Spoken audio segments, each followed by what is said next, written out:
Bom dia, bom dia. Então, que prazer estar com você. Que ótimo. Que presente poder falar com um arquiteto que ajudou a desenvolver todo esse espaço, né? Um prazer bater esse papo. Número 1, Deus nos presenteou com um lugar ímpar. Sim. Aí você veio, pôs umas pedrinhas, mexeu. Vamos conversar um pouco sobre isso? Vamos. Como é que você chegou nesse projeto Mata Azul? Vamos. Fala pra mim. Bom, acho que o começo de tudo foi um sonho, né, dos incorporadores, do Beto, do Serginho, que já frequentam aqui há mais de 20 anos. Show. E queriam criar um espaço a partir da experiência que eles já têm de como usar esse lugar. E como você disse, é um lugar assim que a natureza já é um privilégio, né?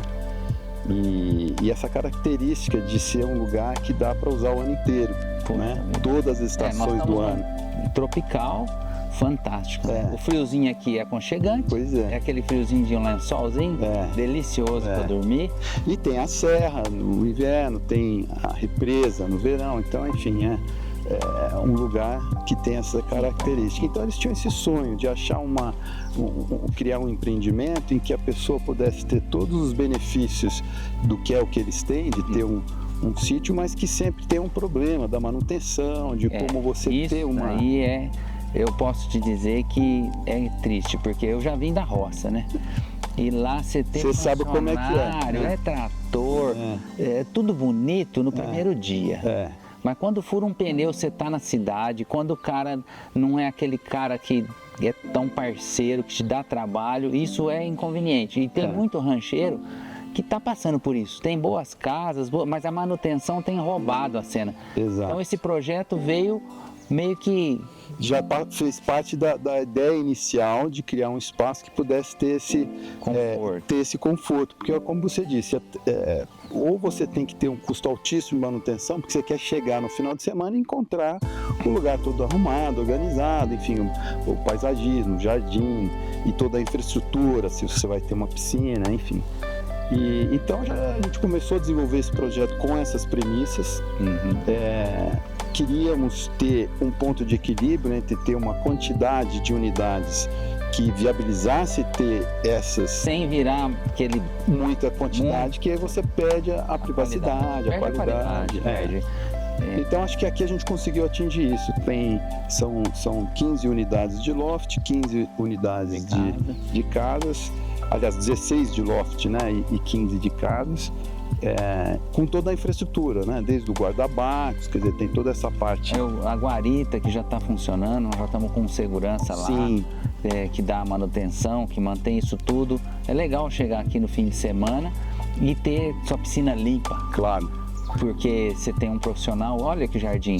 Isso aqui está sendo mantido fantástico. E a pessoa não tem essa preocupação. Não, o custo por mês de um condomínio é ínfimo.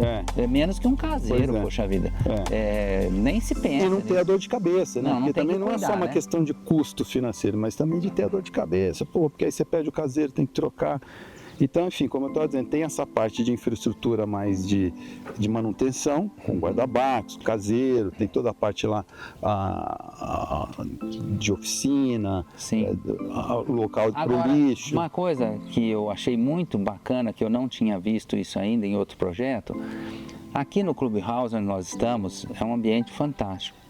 Foi você que desenvolveu de ter esses armários particulares para o camarada não ter que buscar o tênis ou não ter que buscar o snorkel para mergulhar, a bola que esqueceu lá em cima. Foi como é que na verdade, foi assim, acho jogada? que toda a parte conceitual foi desenvolvida a quatro mãos, mas principalmente com a experiência deles. Então eles sempre me passavam a premissa e a gente trazia a solução.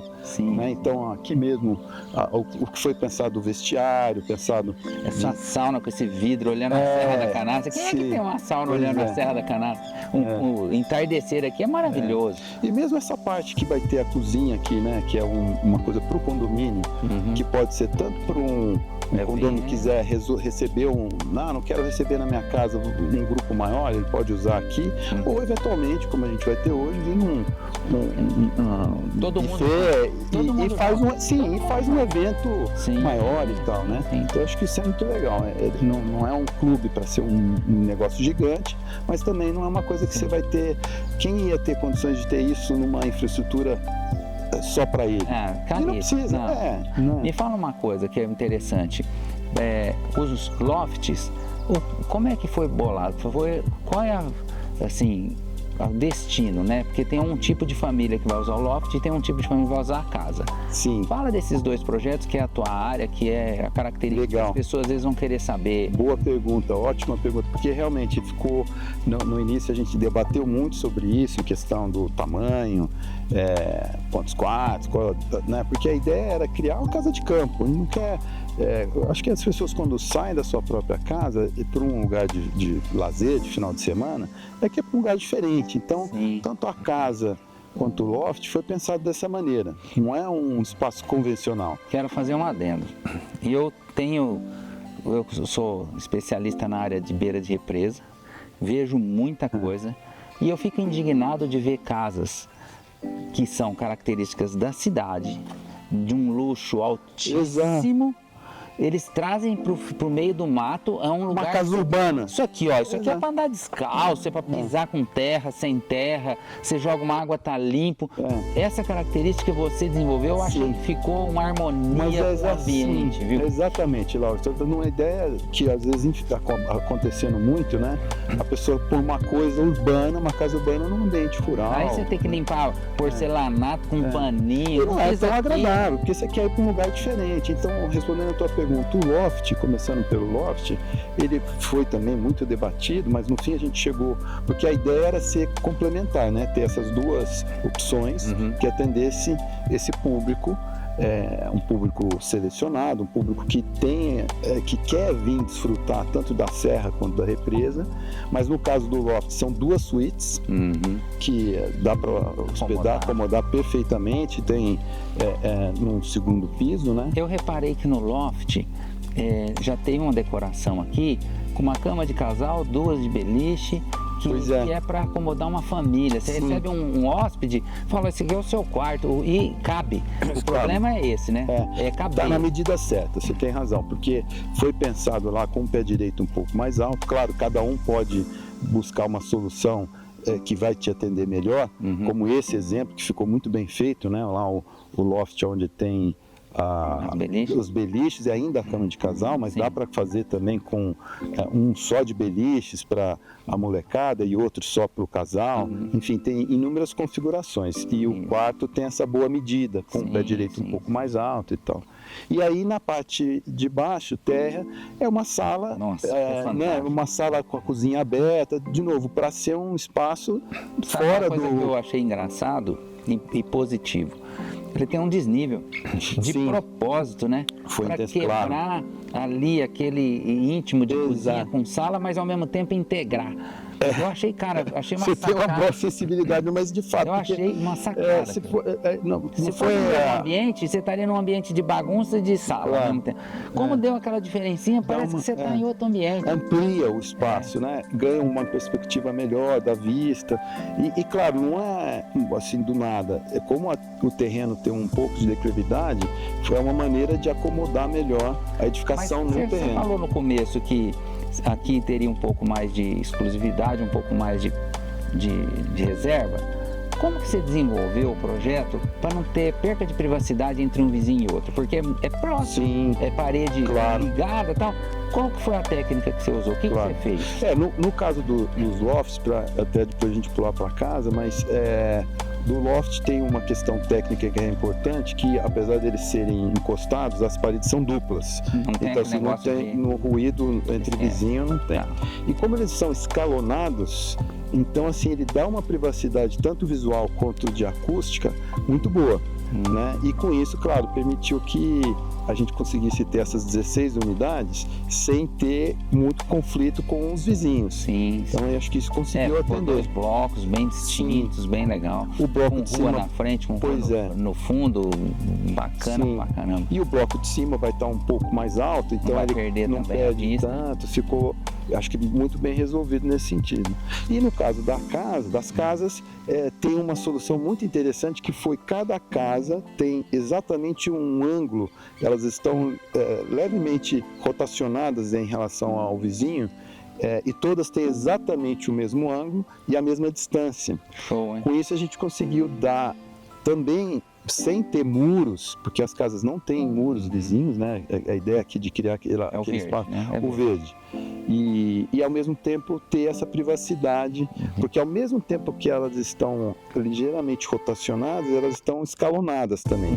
Então com isso conseguiu criar um ambiente externo privativo para cada casa. Fantástico. Isso ficou. A topografia do terreno acabou que ajudando, né? Porque você imagina se tivesse isso aqui num patamar único, você teria uma casa atrás da outra. Aqui, como você tem uma escala suave, que é legal, a gente caminha aqui sem bufar, né? Você vai para lá, vem para cá. E tranquilo. Ficou tranquilo, né? Uma característica que eu percebi desde o começo, que é a Praça da Árvore. Sim. Aquilo já tinha vocês que criaram. Ótima pergunta, acho que era até legal ir lá e te explicar no local. Então vamos lá mostrar. Vamos lá.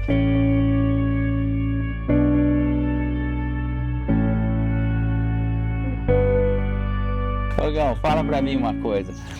Vamos terminar aquele papo de lá. E aqui é melhor lugar pra gente começar. Isso, fala pra mim, isso aqui já estava pronto? O que vocês fizeram aqui? Não, aqui, Laura, foi aquela ponto que você puxou. Aqui era uma característica do terreno que já era existente, era um problema. E a gente tentou transformar um problema numa solução legal. É um ponto de erosão bem acentuado, significativo, então a gente tinha que tentar corrigir isso. E aí uma forma geométrica que tem essa característica de ter a contenção mais facilitada, no fim eu acabei criando esse espaço circular e virou uma arena. Virou uma arena. A parte aqui de areia, aqui vai ter uma utilização diferente. Variada, né? E um pouco que a gente estava falando, né?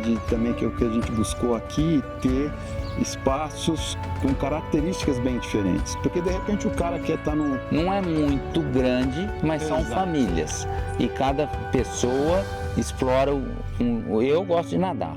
Você gosta de pedalar. Pois é. Atinge o público variado, numa boa, sem conflito. Porque você não vai me incomodar, nem eu, e da mesma forma quem usa aqui, o outro usa o beach lá na frente. Exato. Então lá no beach pode estar uma moçada, sei lá, música. Um pequeno campeonato lá, né? Sim. Com música alta, aqui pode ter crianças. Olha aqui que delícia você pôr uma criança. No final do dia, como você falou, a noitezinha, no luau, pode tocar uma música, um violão.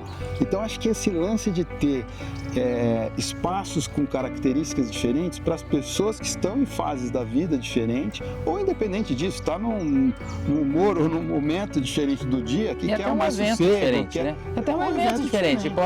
Você pode se pedalar e pode curtir aqui, um relax aqui. Ou quer sair de barco, vai nadar, você falou que das águas abertas. Pra lá é 2 minutos, ó, vamos embora. Que legal, que legal. Ó, muito obrigado por esse tempo, por esse esclarecimento. Eu que agradeço. E vamos para a realização desse projeto. Já tem famílias, vamos trazer mais famílias para cá. Legal, muito obrigado. Valeu. Um prazer. Um abraço.